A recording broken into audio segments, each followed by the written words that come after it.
Okay, so no one's going to care about this video whatsoever other than myself.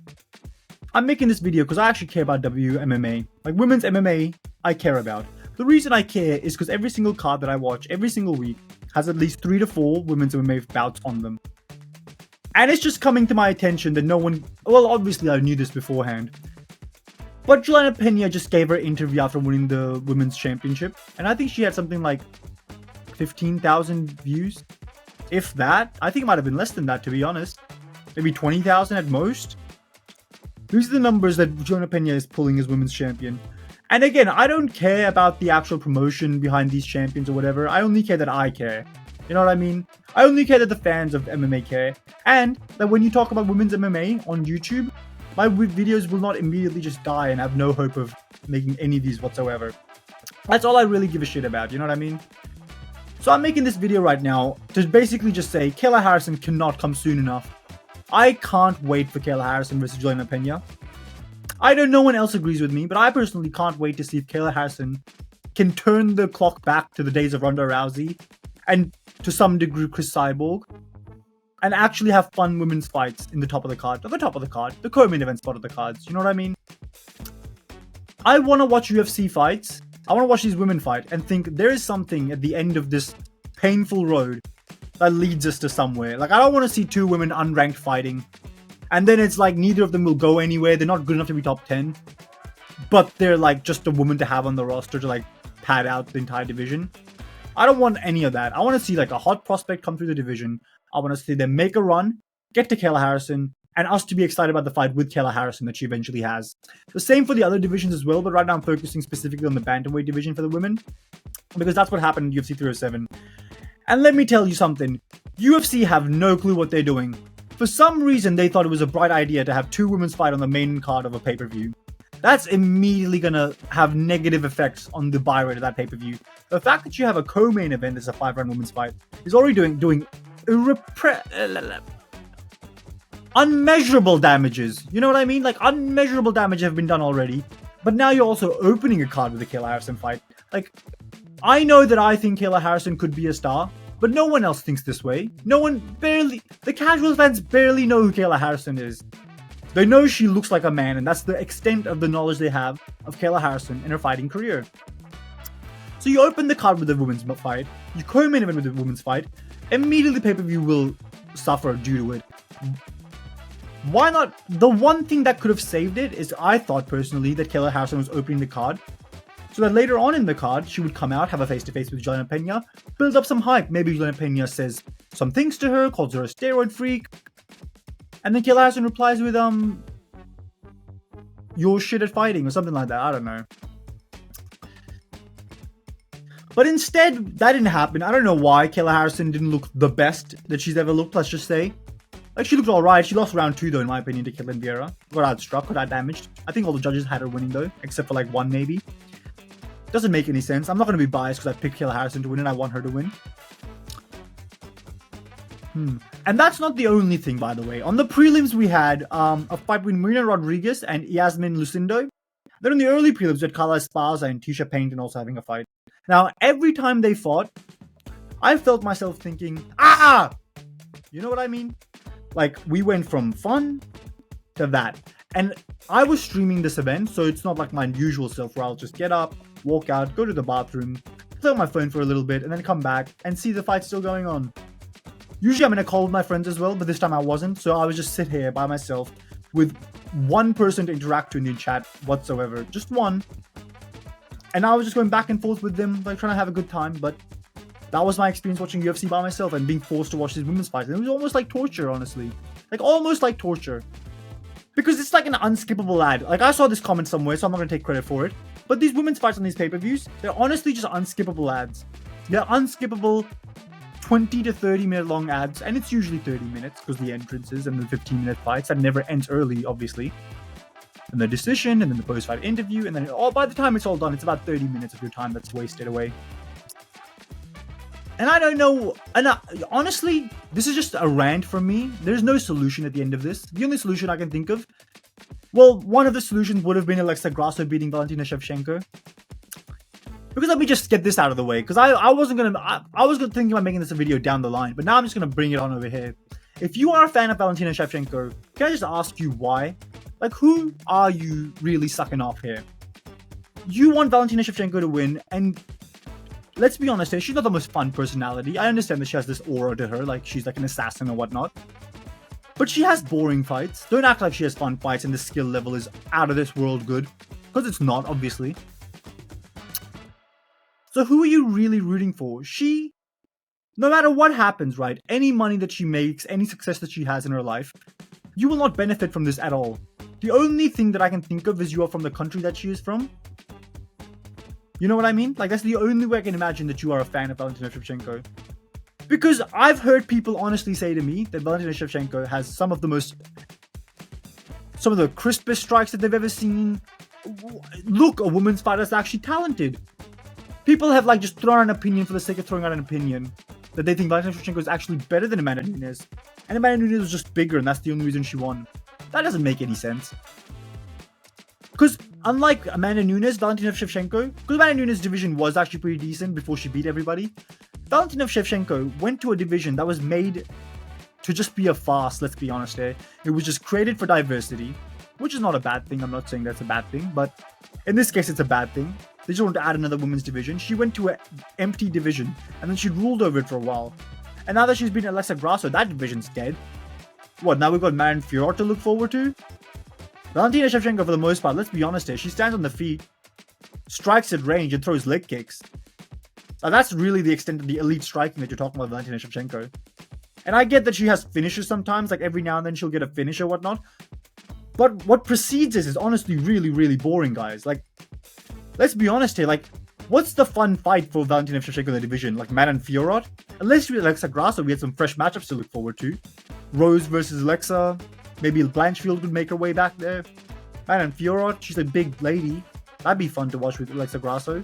And also, Alexa Grasso is pretty, so like you have something to like talk about to your friends when you're watching the fight.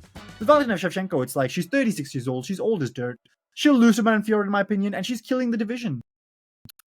Who are you really like a fan of here? Like, you get nothing out of this relationship that you have with Valentina Shevchenko, and I've gone about her for way too long now. Let's move on back to the main topic here, which is the bantamweight division. Juliana Pena is not a talented enough fighter to be the champion of a division. I watched that fight. I thought Pennington won the fight. I thought the first round was close enough. At first, I was going to make a video saying who really won, doing the Weasel's job for him, basically. And I was going to have the light strikes, the heavy strikes, and all that. But then I thought to myself, why would I spend 3 to 4 hours of my day doing that shit? Like, no one cares who won that fight.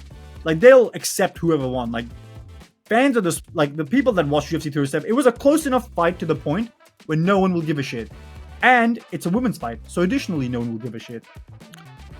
Anyway, if Pennington had won, this video would still be made. Because she is boring. Just swap out Juliana Pena being not the best fighter in the world to Pennington being like an extremely boring fighter, you know what I mean? Her personality's boring, her fighting style's boring, everything's boring about her. So yeah, Juliana Pena is the champion. She's throwing strikes with her eyes closed, looking at the floor, throwing overhands. And then later on in the fight, Raquel Pennington, when she found some shots at rounds 4 and 5, she actually honestly pieced her up. She dropped her in the 4th round, destroyed her on the feet, and didn't get taken down. Simple stuff. But then in rounds 2 and 3, unfortunately for Pennington, she got taken down by Juliana Pena. And yeah, that was it. That was the end of Raquel Pennington's title reign. That's her footnote in history done. The history books will remember her as a forgettable champion, and that says a lot. Juliana Pena, on the other hand, now that she's champion, other than Kayla, if by any chance she beats Kayla Harrison, just shut down the division. There's no reason to have women's bantamweight around anymore. Like, I get it, like, you need fights on these cards, considering that you're doing like 45 events a year nowadays, it feels like. And I think you might be more if you count the Contender Series. And you need fights to put on these cards, so like having a division with fighters in it will obviously help. But why not create a men's strawweight division? Like, surely that... I mean, I get it. The flyweights are dying. Why not a women's atomweight division? Like, go the other direction. Make even smaller women fight. Because these bigger women, let's be honest here, they kind of... I mean, I'm not saying that they're fat, but like, they're kind of fat, you know what I mean? Like, they're not... I mean, they're not fat. Shouldn't have said that. I wish I didn't say that. But now it's said. These women are like fat-feeded at least. They're not moving like the slower weight divisions, the lower weight divisions do. I don't even know why I'm making this video anymore. I'm just ranting about the women. I don't care. And let's get on to Weili Zhang now.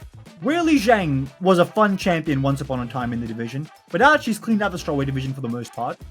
Who is there for her to fight? Tatiana Suarez? That's not going to do nothing business-wise. A co-main of a pay-per-view with Weili Zhang versus Tatiana Suarez. Who cares? I think Suarez would beat her, honestly, at this stage. Weili's getting older and she's never fighting for some reason. It's been like 6 months already, with no fight coming up in sight. So the most fun division you have, you're making that champion inactive, and the division's not moving anywhere. You're not promoting Tatiana Suarez, who no one cares about anyway, let's be honest here. The casual fans have no clue who Tatiana Suarez is. The only way that they would ever remember is if one week they decided, you know what, I'm going to watch UFC today. And they tune into the UFC, they turn it on, and for some reason Tatiana Suarez was in the main event and they shut it off immediately. And that's the entire memory of Tatiana Suarez. And that's not hate towards Tatiana Suarez. I've said Tatiana Suarez a lot of times. Tatiana Suarez. That's no hate towards Tatiana Suarez. It's getting weird to say now. But that's no hate for her. Like, she's a good fighter. I enjoy her, but there's no way you can promote these fighters coming up in the division. Like, here's the thing, right? If you have a women's fighter and she's fun, the problem is she will be... It's just a commentary on society. She'll be stereotyped as a woman's fighter in the UFC. Even if she's fun, unless you go out there and have an absolute war with Joanna Jędrzejczyk, your label in the... Or if you have like this sob story and this weird boyfriend / husband in Pat Berry like Rose Namajunas does, and Joe Rogan won't shut up about how sexy you are. You know what? She's a really pretty girl. Even though she's bald, like, you know, she's a really, really sweet and really sexy girl. Unless Joe Rogan says that on his podcast about you, you're not getting any hype. You're just a women's fighter to most of the fans that are watching the sport. Like, I care, and I want the women's division to do well. Because honestly, I watch the UFC and there's 3 fights at least a week of women's fights, and I can't skip them.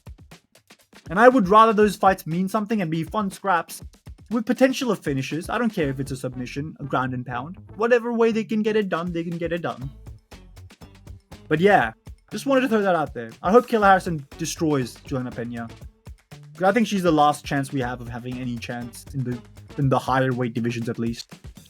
I get Valentina has some name value. I don't mind seeing her versus Fiorot. Even as like the main event of like UFC Paris next year, just make him wait a year. Get Valentina, get her older. No one cares. There's no one else to fight, honestly. Like, it's not like they're holding up the division. Like, who else is there in that division? It's Bayern Fiorot and then Blanchfield versus Namajunas winner? Nah, I don't think so. Don't give Rose that title shot. Rose versus Alexa Grasso next, and that's final. Just a bitter rant about the women with no end in sight. I don't know how to stop this video. What do I want to say now? You know what? I turned the camera. I was in the shower before this. Came out of the shower.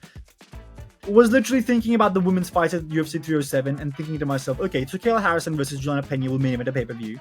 It will. If you don't think it will, you're delusional. They have any chance of any woman that has any name that anyone remembers. Like, if you've seen someone's name on Wikipedia and it's a woman, they're main eventing with it. You know what I mean? Like, you've never seen them fight, but you've seen their name somewhere, they're main eventing a pay-per-view with it. Especially for a belt. So that would be a pay-per-view main event, and I'm thinking to myself, what happens in the meantime? Like, Caitlyn Vieira lost, Raquel Pennington lost. They should probably fight each other, but I don't really care if they do or don't. But you need people for Kayla Harrison to fight in the future.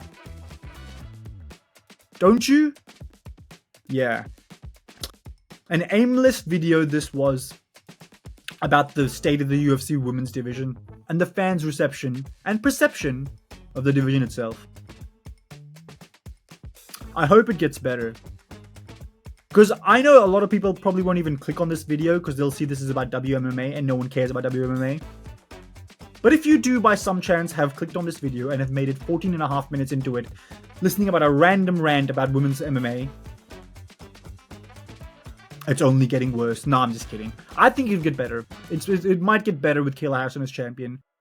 Give it a chance. Still talk shit about it on Twitter every time you see a UFC Apex main evented by women, because that's nonsense. No one wants to watch it. And honestly, those weeks, I think UFC knows they're going to pull the same viewers that watch every single week. Like, that's the viewer they're trying to pull back. Like, the 500,000 people that watch UFC no matter what. I'm one of them. And that's who they're trying to put the UFC on for that weekend. But yeah, I think it can get better. Anyway, like I was saying at the start though, I was exposed to absolute nudity at UFC 307. Because yeah, I saw 4 women's fights that were completely unskippable.